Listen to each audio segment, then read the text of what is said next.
Welcome to Sports Close-Up. I'm Ed Marin, my co-host John Matillo. John brought on the PIAA District 10 refs, and John? Yes, I'd like to introduce Pat Barco, Alex LaBruzzo, the young, and George Schroeder, the old, inexperienced. Thank you. And we thought we'd do something different. Usually we have coaches and players.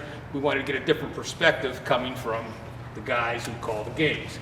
So, George, how long have you been refereeing? This year is my 57th season. 57. Alex?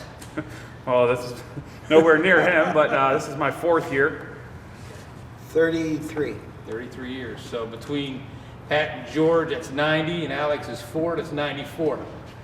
George, what got you interested in officiating? I was going to Slippery Rock in college, and I was on the basketball team. And one of the coaches said, "Hey, take this officiating class. You'll get an A for sure." So I took the class, and my basketball career came to an end because of some disciplinary problems. Okay.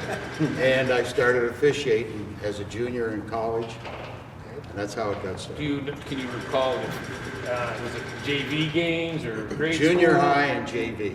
And I'm in a lot of yearbooks over the years, but I was in one yearbook and I had my white shoes, refereed in white shoes, which you would never see today. Pretty sharp. Pat, how about you? I started out, they needed a referee at the YMCA, so I started refereeing there, and then up at Heidi Cooper, and then I did some when I went in the Army, and then I did the city league, the men's league, and man, that was tough. They wanted to fight you every night, those guys. That's true. So I said to Tom American, big Tom American, he said to me, "Why don't you be a PIAA?" I said, "Wow." I said, "Is there anything like going out and fighting these guys in the alley when you know?" And he said, "It's nothing like it." So that's where I started when I was substitute school teaching with Tom American, who had been an official for years. So I got started late in life, to be honest with you, when I was about 40. Okay. Alex? Well, I was sitting in the stands watching these two guys. Oh, no, I'm just kidding. They're seriously though, I was sitting in the stands one day, and there's just a lack of officials, and everybody always talked about there being a lack of officials, and there is a lot of officials out there that aren't the best. And I thought that I knew the rules pretty well, and so I decided to become an official and see what I could do, and it's worked well so far, and been trying to encourage other young guys to get into it. It's a really good side job, and make a lot of extra money if you need it. So. Okay. So Pat, you started, you said that Heidi Cooper, the men's league, YMCA. the YMCA. Army. Do you like going to high school level? Yeah, because the higher the quality of play, I think it's a little bit easier, to be honest with you.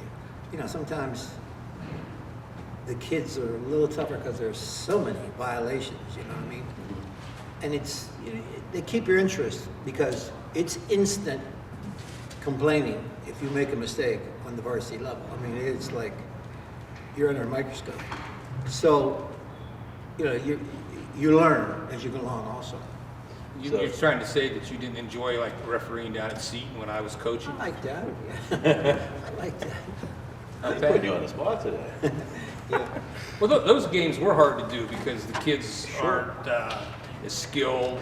A lot of walking, a lot of jump balls. A lot of jump balls. People are right on top of you, yelling and screaming and thinking juniors going to the NBA or Division One. Fourth to sixth grade is extremely tough, especially on the girls' side, because there's just so many travels and jump balls and hacking and slapping because they just don't know how to play yet.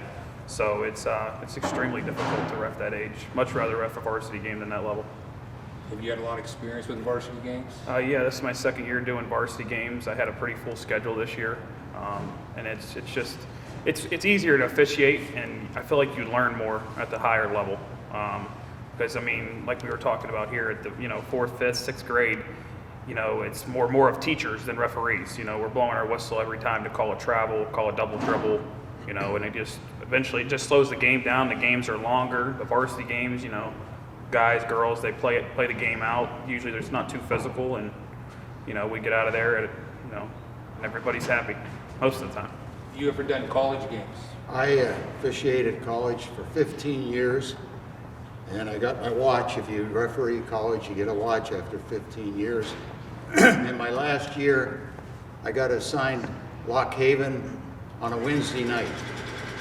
And to drive from Mevo to Lock Haven for an 8 o'clock game and come back and go to work the next day, I decided I'll stick to high school. That was enough. I can believe that. Does Crawford County is most of the place where you guys referee? Well, this year Are I you the can dean? answer. Well, I do all the assigning for the varsity level here. This year I kind of thought maybe I'd cut back a little, but 26 officials in Erie County dropped out. Wow. So I was up to Erie and Warren and Oil City. I was everywhere. I was working January and February 6 nights a week. Because in the old days, you only needed 2. Now you need 3 on a varsity game, That's right? one of the changes. I put some of the So with that, you need more referees. More referees. Now, JV, you only need 2, correct? And junior highs, 2. You need 3, but they only pay for 2. Okay, so you, go ahead, Pat. Pittsburgh, go ahead. Yeah, this year I refed, or the last, actually I guess since I started, I've refed in Whitfield and Pittsburgh. And there's obviously way more schools there than there is in District 10, but there is a few more officials. They're struggling also. But I mean, I get sent everywhere. I live in Oakland, and I get sent north, south, east, and west of there. So, but yeah. I ref for George, who's the rep, and I also work for Tim Levan, who's the District 10 assistant rep or whatever, and he assigns games. Now, when you go work for Levan or LJ for seeing. LJ, they make you travel, and I'm terrible. I don't even have a GPS. I got one, but I don't know how to run it. Anyways, I go to Eisenhower. I go to up in East Forest. That's a 2-hour drive. You go to Youngsville, but the difference is the reason I go. And guys say, "Don't you get travel pay?" I said, "No." The reason I go, because around here they'll say, "Man, you've been reffing a long time. You did my son, and you did my father." Half the time they're wrong. But the difference is this: when you go out of town, they don't know you, and they'll say, "Ref, you stink." But around here they'll say, "Barco, you stink." Big difference. But when you go up to like Eisenhower, Youngsville, those people are so nice. "Thank you for coming," this and that, and they just treat you so good. So that's the difference. I'm going to touch on that. In Pittsburgh, all the officials that are there, they're pretty long tenured. So like there's a few times this year, for example, I was actually at Seneca Valley this year. It was Seneca Valley versus Norwin. It was a 6A game. And I was on the game with 2 really experienced officials. Actually, both of them refed the state final this year. And the guy from Norwin, he says, he asked Aaron, who was my partner, he says, who's this JV official you got on my game? And so he, before tip, I went over, I said to him, "I'm not a JV official." I said, "Well, I'll show you that when we get here." But, that's what it looks like when you're a young guy out there, because everybody's been there, and, me being new, nobody knows who I am yet. So that's where the difference, I guess, between the newer officials and older officials is. So, George and Pat, what kept you guys in it for so long? Well, it's not like working maybe in a factory or a teaching job where they all say, "I got 3 more years to go and I can retire." All the retired referees I know all say they miss it. And I hope I can go another year or 2 or whatever, as long as the legs hold up and health. But it gets in your blood. You become addicted to it. You meet a lot of nice people along the way. And fans, it can be brutal at times. After a while, they forget it and it's all forgotten. Because we do, unfortunately, as parents, we live vicariously in our children. You get emotionally involved, it's going to happen. I've learned my lesson. Pat?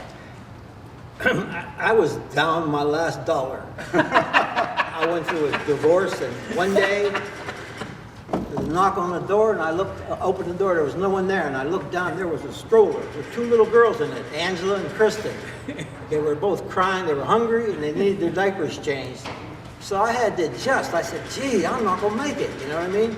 So I learned how to change diapers, and then it was income. It was a good little income, but it was like George said, a lot of fun. I mean, you go to Maplewood, you see the same, sort of the same people, Sagertown, and they're nice people. I mean, you know, it just make Do you have a favorite place where you like to referee?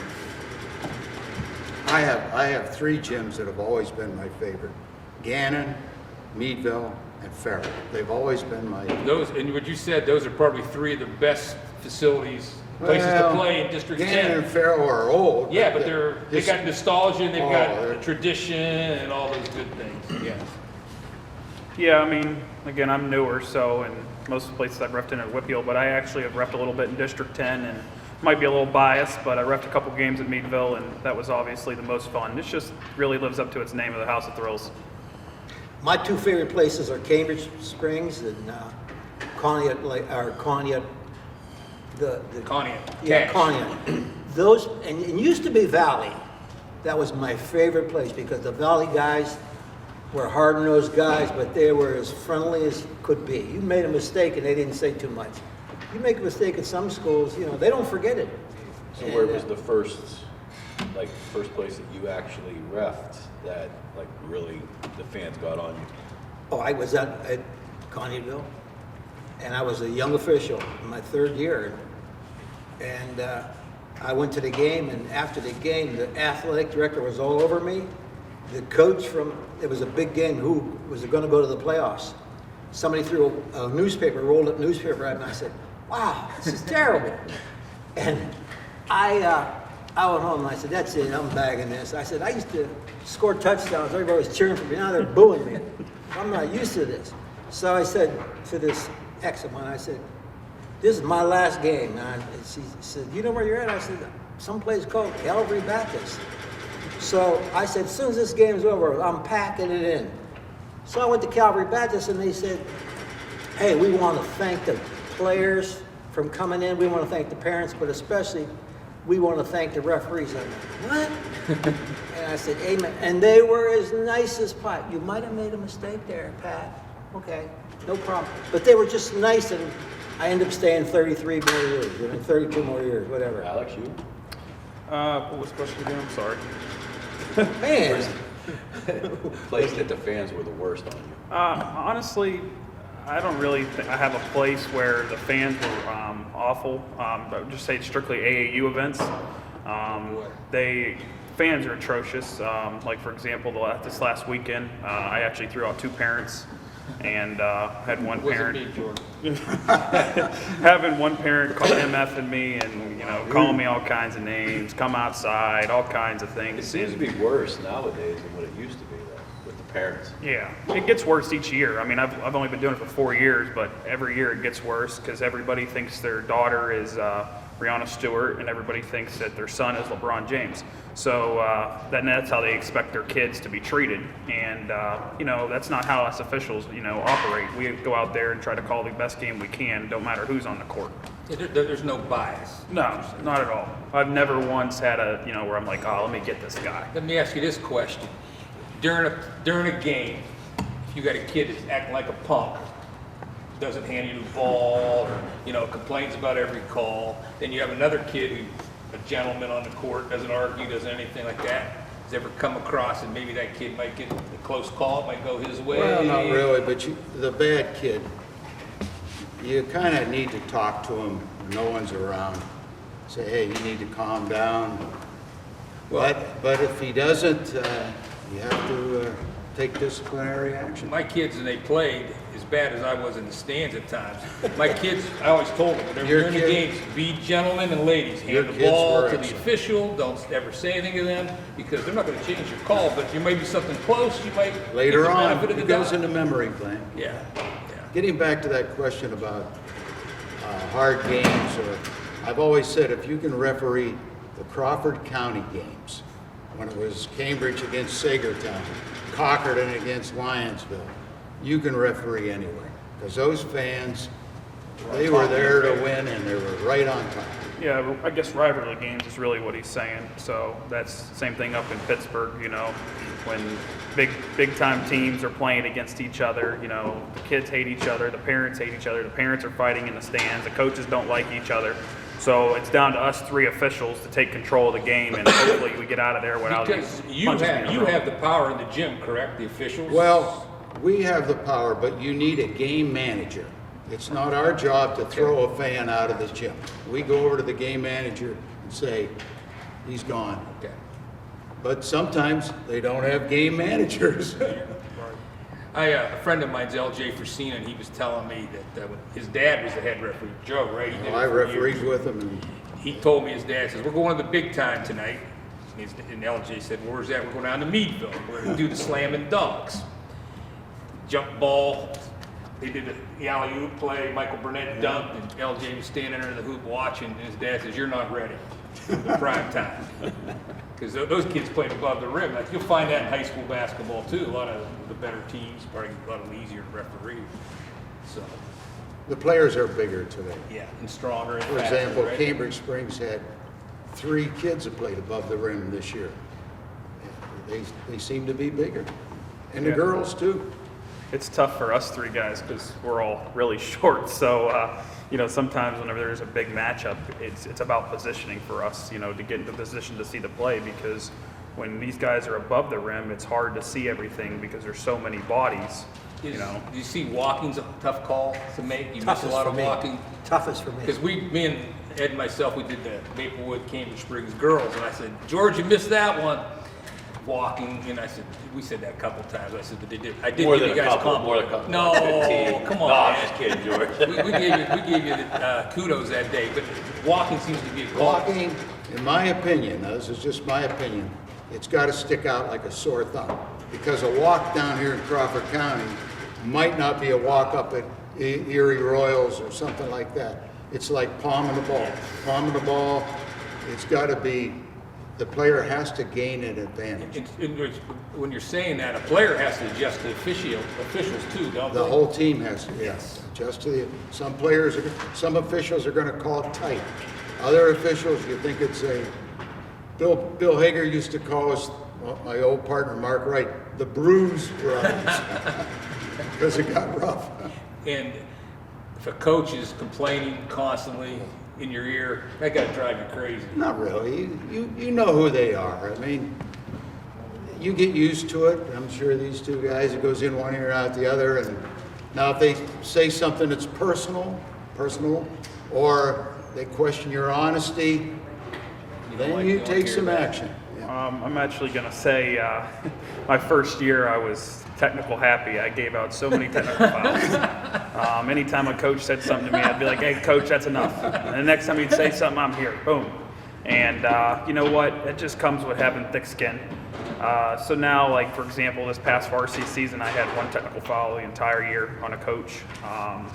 You learn to be able to communicate with coaches and say the right things so that, you know, the next play, they're not questioning you again. Or if they are, you know, they have confidence in your call. Like, you know, if you miss a call, if you can just say to the coach, hey, coach, I missed it. I apologize. You move on. You'll have respect with that coach 9 times out of 10. So, yeah, it's really about being tough-skinned, and you really just have to, it just takes experience. What I'm looking for in a game is a coach that doesn't officiate. In other words, when you're going up and down the court, he said, that's a walk. What was wrong with that?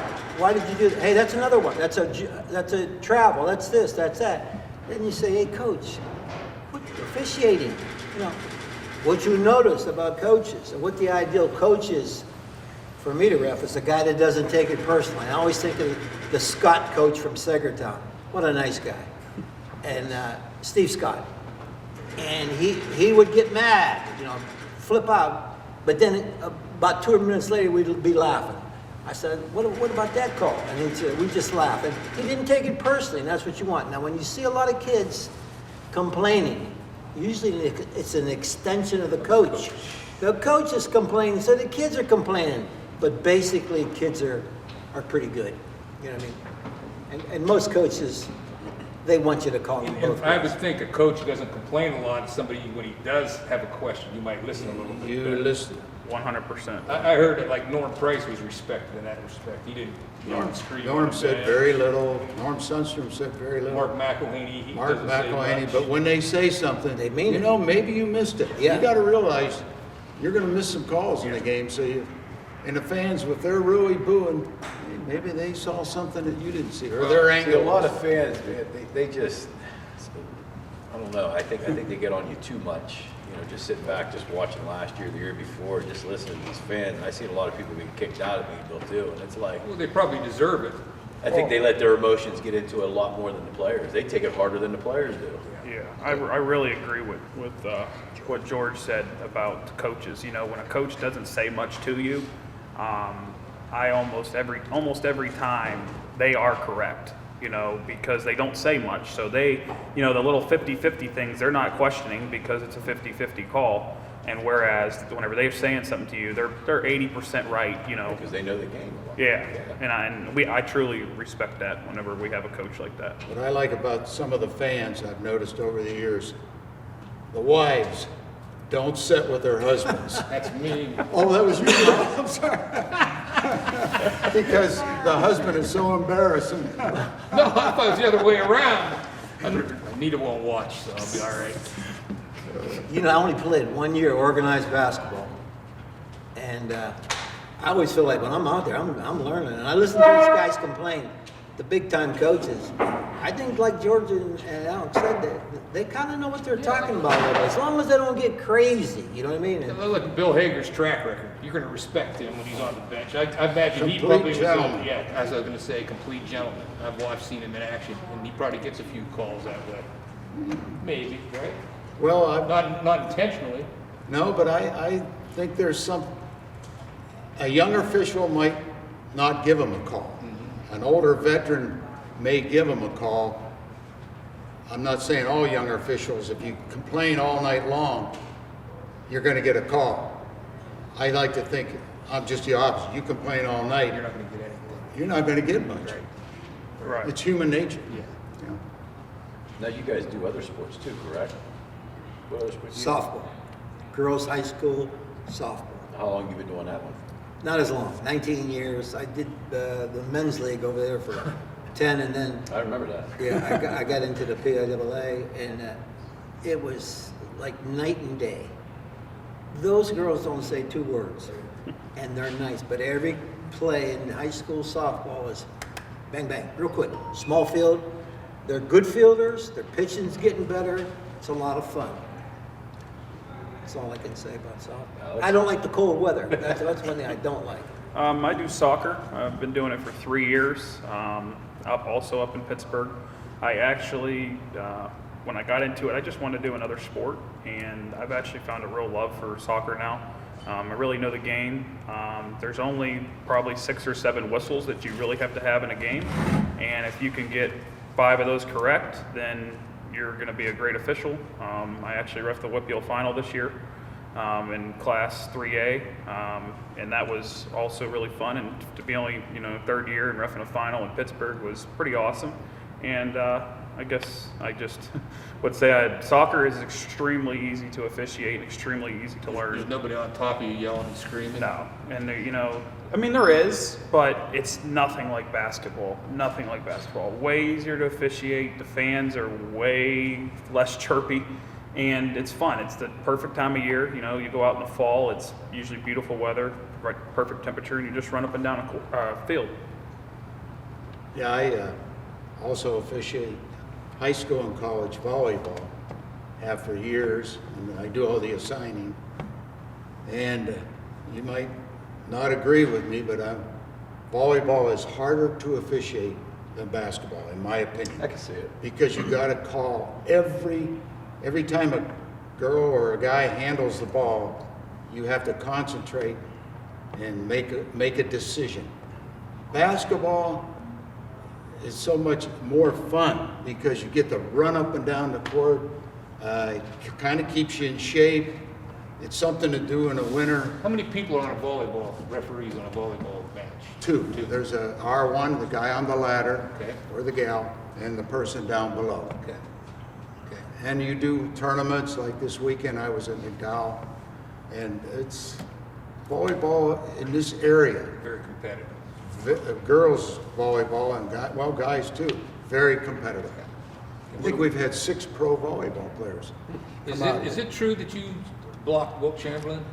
I have a picture in my office of me blocking Wilt Chamberlain, my proudest moment. At Allegheny Back College, when I could correct? jump, it was at Allegheny College, and I could still see Wilt walking in the gym, and the fans all going wild.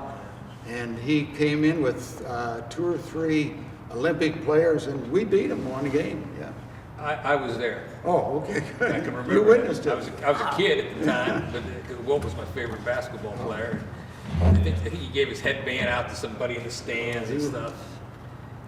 So you did. How long have you been doing volleyball? Forever? Not right? quite as long as basketball, but we had one volleyball referee, maybe you remember him, softball, Donnie Kruger, Yes. refereed the Olympics That's right. in That's right. volleyball. He just passed away recently. Yeah, He so- did. He did. Yeah, that's right. He did Sertoma for years. Does the volleyball fans, are they as They could be just as bad, believe me. All of a sudden, when their daughter or son's playing, they're experts on the ball handling. And if you don't call it, they're gonna yell your name, or what was the remark we heard the other night? Call them both ways, call the same both ways. Yeah, that makes sense. You've heard that one Yeah. before. Alex, do you have aspirations to NCAA or anything Yeah. like that? Yeah, well, I was, for me to be able to start at 18 years old, I was able to start, or I started as soon as I was able to. And there's probably less than 1% of officials that start when they're that age. So, college level, you're supposed to go to camps and, meet people and find the right contacts and move up. And that's what I've been trying to do. COVID has obviously been a factor right now, but hopefully in the next couple of years, I'm able to move up, into the college level and then pursue into, D2 and maybe even D1 someday. So how's that COVID work from, we went from last year and then also last year in March and then everything just completely changed? Has it changed for you guys, like when you guys are refereeing or anything? I can answer that. First of all, I refereed, like I said, 6 nights a week in basketball. Every game I refereed with a mask. I started out with a handheld whistle, which it doesn't sound that loud. And eventually, I went to wearing a mask and just going over, and you can do it. You get used to it. At the end of the season, I was so used to the mask, you really get used to it. And I brought these whistles. When I first started, it was a metal whistle with a P. Then it became a regular plastic whistle. See the difference? Then finally, the P-less, the Fox, what is it, a Fox? Fox 40. Fox 40. That's the Oh, yeah. current whistle Okay. today. Totally different. Yeah. It's interesting. I never realized that. Can I say one thing You about can say anything you want. recruiting? Young guys that are looking for a part-time job, if you know something about basketball, we need officials. Alex is moving back into the area next year. When he told me that, because What's your we have a average real age? short. Average age is about 58 or 60, to be honest with you. I It's figured, terrible. Who the young guys out there? Well, I'm you trying have to Nevada think. Haliba Morindo. who does Well, football. Mark, he's been a That's sport. another He's a guy. retired sergeant at the prison. Barzak. Well, there's a wide. Mike Lucas. Oh, my- Mike- Yeah, that's right. Mike Mike's Lucas started- is a young he started one. last year, He's right? 40. Scott Duda. 40. Yeah. And the cross-country guy from Pontiac, Yeah. his daughter was a star, I can't think of his name right now. Scott Shannon. Yes. So we have some young ones, but we need more. Yeah, Ty Barzak's refereeing down at Coffee. He's doing JV games. He's Alex's age, or Yeah. maybe a little bit younger. Yeah, His dad's a couple years younger than referee. me. His dad just ref the state championship, actually. final. Which game did he have? Scott, Triple A. I'm not sure, but there was 6 officials this year from District 10 that refed a state championship. So there's a lot of good officials, in District 10, and there's a lot of good mentors that you can, learn from. You're not going to know half of the things you need to know when you step into, basketball officiating, but you will learn and you will move up, and it is definitely worth your time. So And you started at the junior high level too? yeah, I mean, I started at No, Alex started in the bleachers, yelling at the referee, taking his glasses off. I and remember saying, when when they made. Who you yelled? Was it George? No. No. Who was it? I don't know if it was me. He's not getting any games. I don't remember who it was. I can remember. It was funny. I think he remembers, he just doesn't want to say. No, I really don't remember. I really don't remember his name. But I was sitting up with my dad, and it was, the band just stopped after the end of the third quarter. I don't remember what game it was, but this was right around the time when the NFL had replacement officials because of whatever contract they had, and it was pretty quiet in the gym. And for the fourth quarter, I says to the referee, "Well, we needed to have replacement officials for the fourth quarter like it is in the NFL." So he turns around and looks at me, and I says, "Here's my pair of glasses." And he says, "You know what? If you got the jersey and the pants," he says, "come on down." He says, "I'll give you my whistle." And, from there on out, as soon as you step on a, basketball court, it isn't as easy as it looks. It definitely does get easier, but it's not easy to be in our job. We make mistakes too, just like anybody else. I'm going to say something. Alex is coming up, and he's going to be good.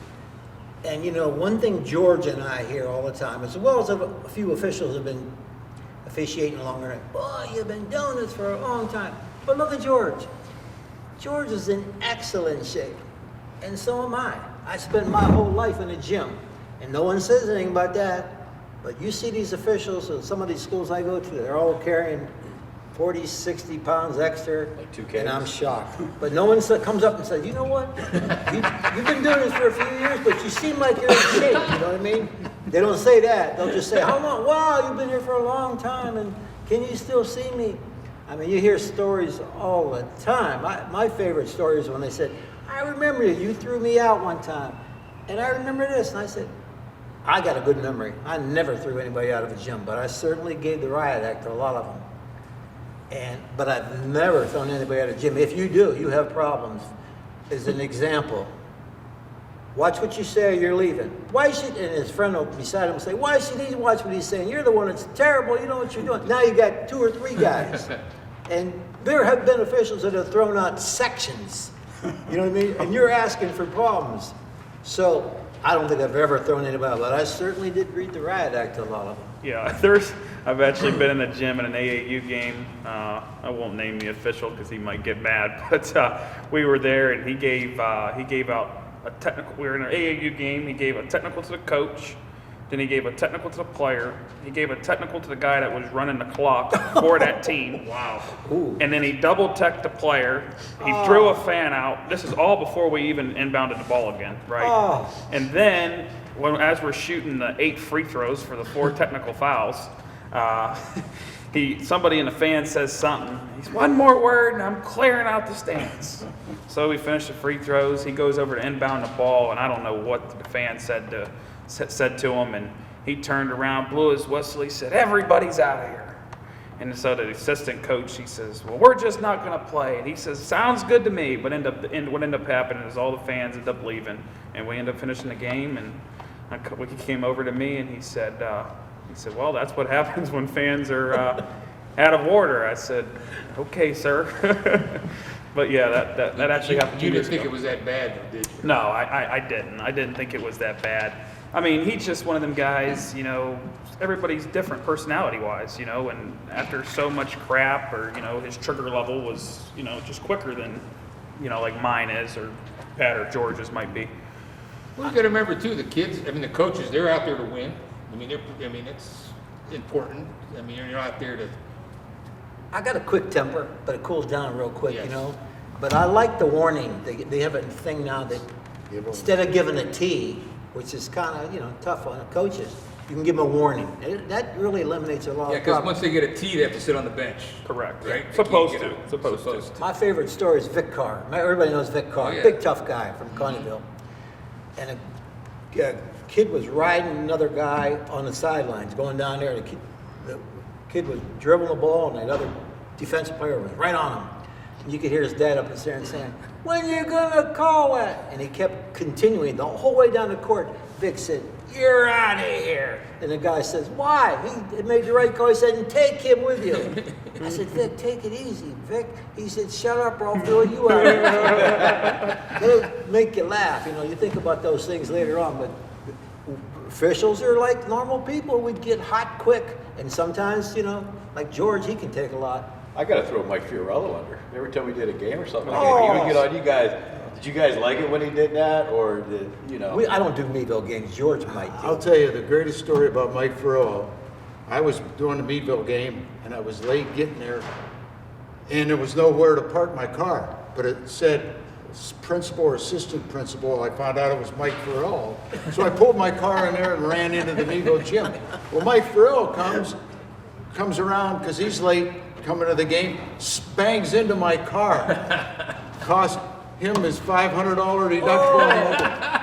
Attaboy, George. So is that why he gets on the basketball refs? I don't know if he has held a grudge. No, Mike never held it. He officiated at one time. No, it must not have been very good. He had rabbit ears, and Yeah, he was. that's not, you can't have rabbit. Oh, he's I New begged York him- City, isn't he? Yeah. I begged him to do a game once. He said, "I don't want no parts of it." I said, "All right." Who is the best?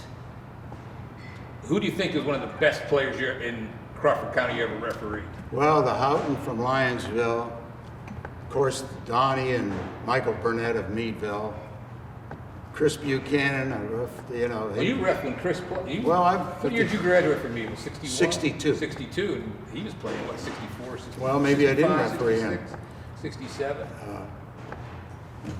well, I saw him play. Let's put it. Yeah. Then I went to the Pittsburgh when he was in the Dapper Dan. Chris Buchanan played, I think, 66, 67, Right, somewhere in that yeah. area What there. about you, Pat? They're all, I don't want to say one.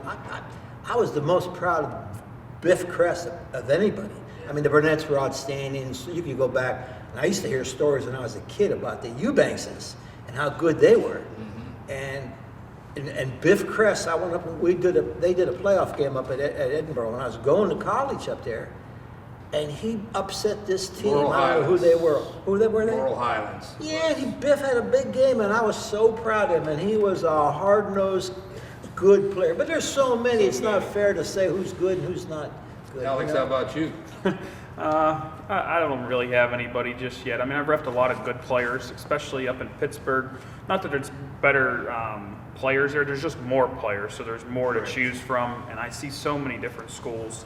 But I mean, I've refed a lot of good players. I definitely don't have, a one yet, but a lot of good players. It's fun to ref good players, especially whenever, like this year I had Western, I think it's Western Reserve Academy, and Out of Ohio. yeah, and First Love Christian, or First Love Academy, which is in Pittsburgh, and there's 10 players in a court, and 7 of them are likely to go D1, and if not D1, high D2. And it was a really fun game. It was a 3-point game, and we let them kind of do their thing and let them play the game and let the little ticky-tack stuff go, and it was fun. It came down to the last possession, and Do you think you can last as long as George or Pat? 57 years is a long time. 33, I might be able to make it to there, but it's pretty incredible, 57 years, and a lot of officials, their problem is they get unhealthy and they can't get up and down the court. Yeah.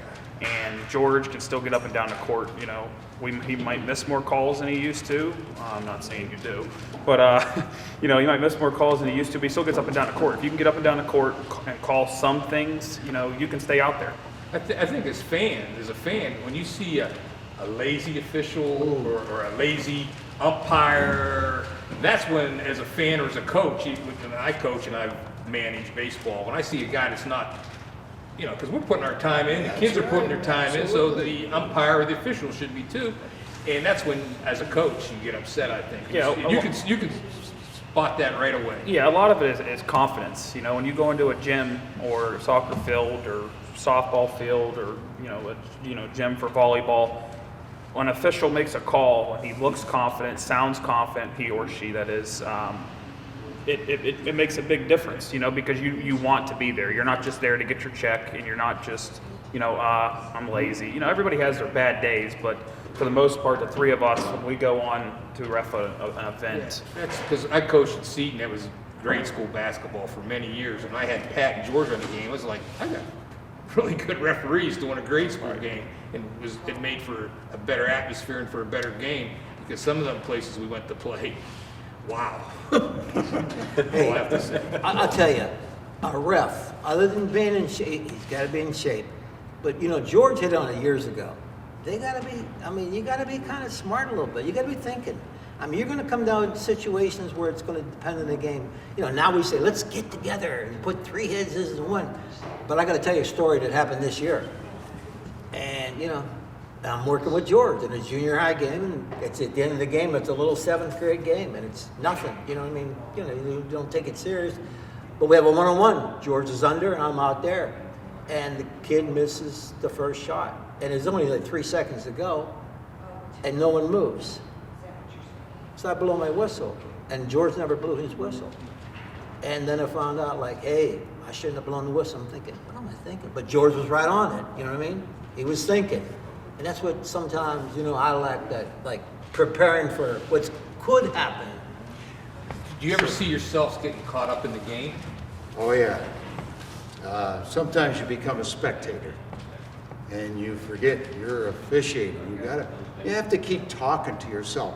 You have to know whose basket it is, because when the ball goes out of bounds, after a while, you don't yell the color half the time. You just point, and you got to know how many times I've pointed to the wrong basket. Then you got to sell yourself.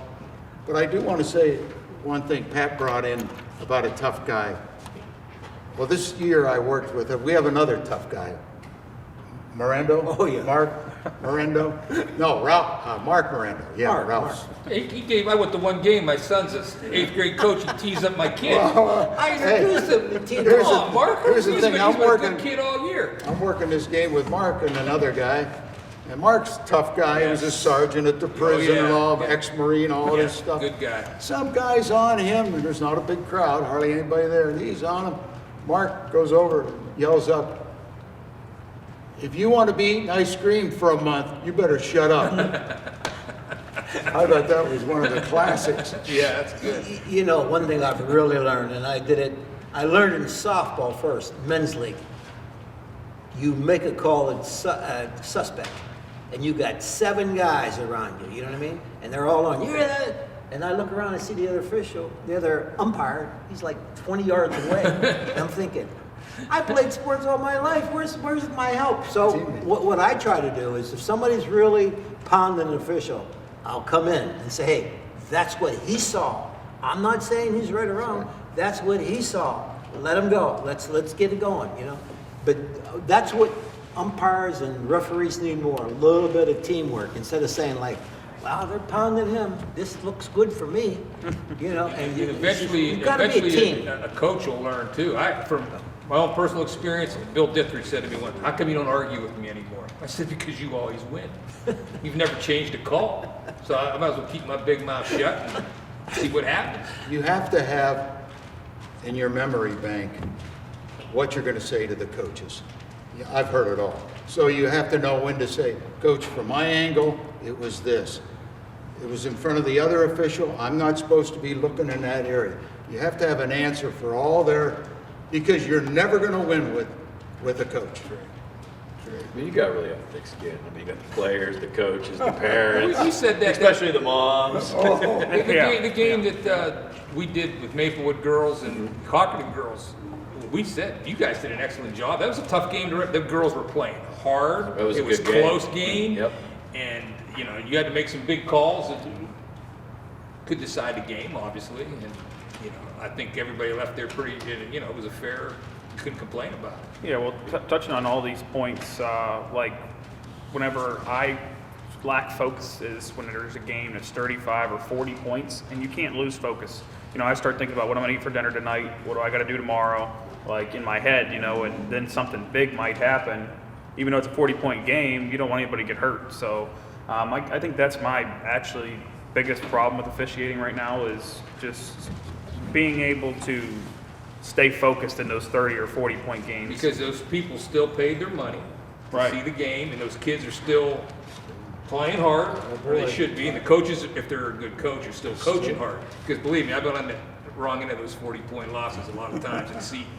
And in those close, and in the close games, you just have to intensify your officiating. You know, really be into it, move. You know, run a little faster.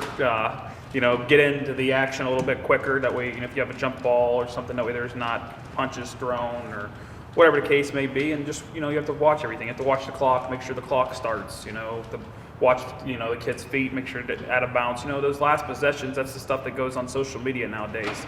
You miss a call, which there was 2 or 3, I know for sure, in District 10 this year, where the calls were missed or could definitely be argued that they were missed. And within minutes, they're on Twitter. And everybody's retweeting and But the thing liking of it it. is I always look at it just from a coach's point of view, coaching football. You never let the game be in the ref's hands. Right. Then when it came down to that, having a missed call.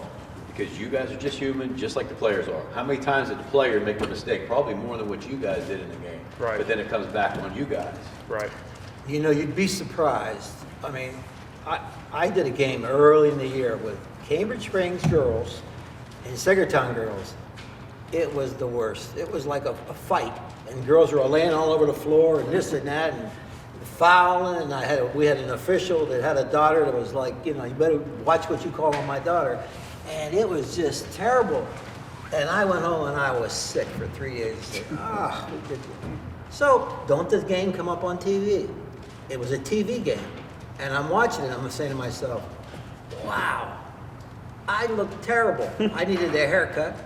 I had stomach on me. I was carrying about 7 or 8 pounds too much. I've lost it.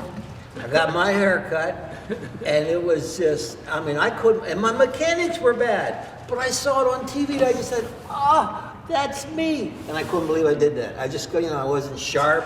I was like, yeah, instead of, and just, you learn, and you got to try to get better. You just have to. So with some games, like, you guys call some games closer than others? Do you guys let some teams play a little bit harder? 100%. 100%. The higher level ball, you can let them play a little more. If you're going to referee a 7th and 8th grade girls game, you better call every contact.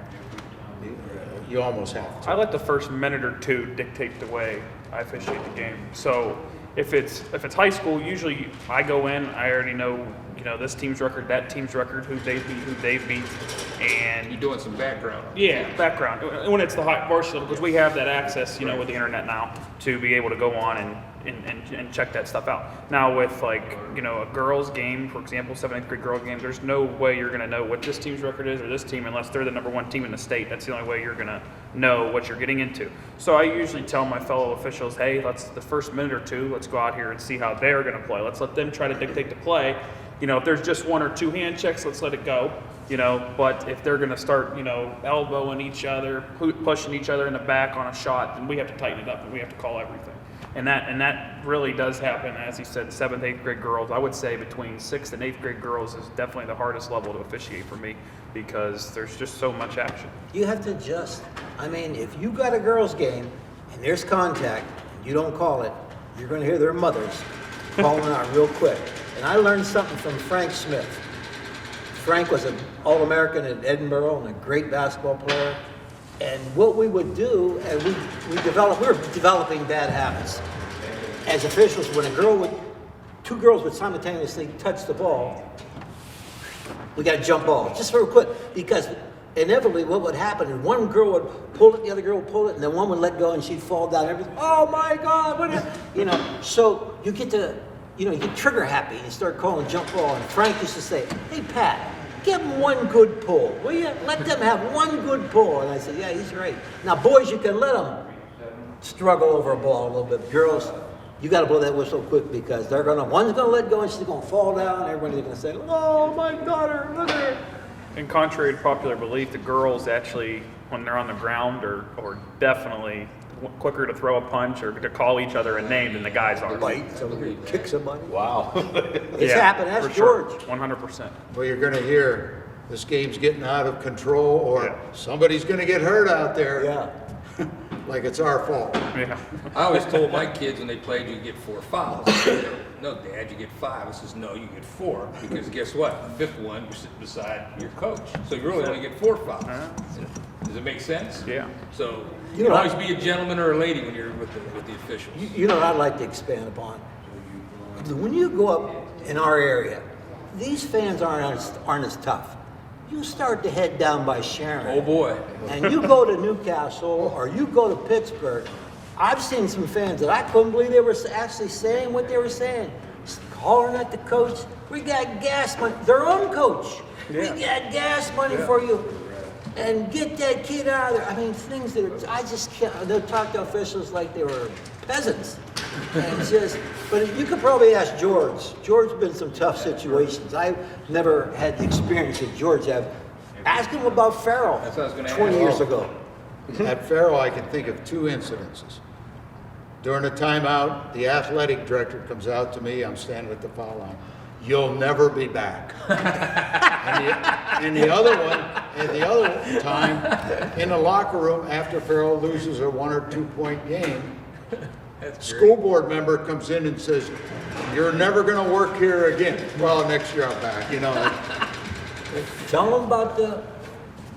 Well, I did the Farrell Sharon game one year, and they made the mistake of putting the fans, student section of Farrell, student section of Sharon on the same side. Well, a fight broke up in the stands, and then the gun got involved. And I had to bust through the doors to get out of the gym. They locked the doors, and they maced the whole crowd. Oh, So I made CNN. We made CNN News or whatever that was.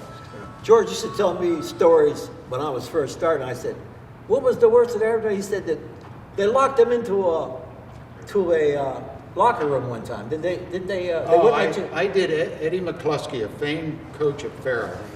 His first job back after he went to California State or California University, he came back and coached at Kennedy Catholic. I had his first game. I had his first game in college too. He said, "You Mercer County stink." I said, "I'm not from Mercer County." But anyway, Tom Arrigan and I are doing the game at Kennedy Catholic, and in there, you're in a locker room. You have to go through the girls' locker room to get to the gym. So we're locked in a locker room. These girls are just ripping us to death in that locker room. Tom Arrigan ended up calling the school and reporting them, but the story, Eddie McCluskey was the boys coach, and his halftime speeches, wow. Unbelievable. I mean, I've heard stories about Bobby Knight. This Eddie McCluskey, I mean, I wouldn't want my kids to hear all this stuff, but that's the way it is down there. That's right. He won, what, 6 state championships? His record speaks for himself. I like coaches like that, you know, that are they're usually the better coaches, you know, and whatever they're saying in that halftime locker room, maybe they say a thing or two that's personal, but they're usually, like I said, the better coaches, and they get their message across and they win games, and I respect that level of coaching. And I feel like now with the way cancel culture is and all that, anybody says anything and, you know, it's a problem. They want to fire the coach, you know, their son or daughter doesn't play and they want to, you know, the coach just won a state championship. Well, they're going to get the board member and they throw them out, you know, and I hate that. I think coaches become tougher this day and age. George, did you have an experience one time where you were working with a female official and she thought the game was over and went into the shower room and you guys had to wait for her to come out and she was doing her hair? Was that you that did that? No. Okay. That happened to an official. Someone of them was telling me that they were officiating with a female and she thought the game was over and ran into the... Now, who's going to go in there and get her? Nobody. And she was doing her hair, so they had to wait to get her back out. That was the funniest thing I ever heard. But gets crazy sometime out there. We've had very few female officials in Yeah. Crawford County. We'd like to see some ex-players, you know, Yeah, players are good. you Fishing. can make a nice little chunk of I change. should tell my daughter. I'll have to. Yeah, when she's done coaching. I tell you what, I mean, up in Pittsburgh, the first chapter I was in, I started off, well, what I did is I lived in Oakland and I found the closest chapter to me. And it ended up being the Pittsburgh Women's Chapter Basketball Organization. But I had no idea that PCWBO, that's what that stood for. So the first meeting I go in, and I was like the second or third one there because, you know, I'm new to this and I want to, show my face. So I get there and a woman comes in, another woman comes in, another woman comes in, another one comes in. So I finally said, one lady says, "Is there any men in this chapter?" This is the women's chapter. So my first 2 years of officiating, during the season, I reffed with all women. And other than, there was maybe a guy here or there, but they see the game differently, and they are good officials for different reasons, and men are good officials. They look for different things, but they are good officials too. And I actually enjoy reffing with lady officials, and definitely, I didn't know that the numbers in Crawford County were Terrible. I think we've had 5 as long as I've been Actually, the best 2 officials that I know at the high school level, in my opinion, are both ladies. They're both extremely good, and they both just reffed the state final this year, and the other one reffed one last year. So Yeah, no one's gonna holler at them for one. yeah, Very little, you know? yeah. Well, But not usually, necessary. yeah, I mean, I was gonna say, Pat, they're usually good officials. agreement. They gotta be good, you know? I just think that, I think of that Carla Smith, is it, George? Yeah. She's a real good official. And, you know, there's some in the Oil City area. Carol Halls, Carol, I think's retired. she retired. She retired. Nancy Mason is official from Yeah. Oil City. Good one. She's a good official. There are some very good officials. A girl from Newcastle, her husband's a coach of Mercer Girls, I can't think. Williams. Leanne Williams. Williams. Good official. Yeah. Well, guys, we really appreciate having you guys on for John and I. Yeah, thank you for having us. Wish you guys best of luck, coming up next year and the rest of this year. It's been a privilege, George. Hope that you continue. Pat, it's always nice seeing you. And Alex, very, very proud of you. I Thank think as a Meadville community, I look forward to someday maybe seeing you at Division I game or something. Yeah, that's the hope. Well, for John Matillo and myself, thank you for watching Sports Close Up on Armstrong.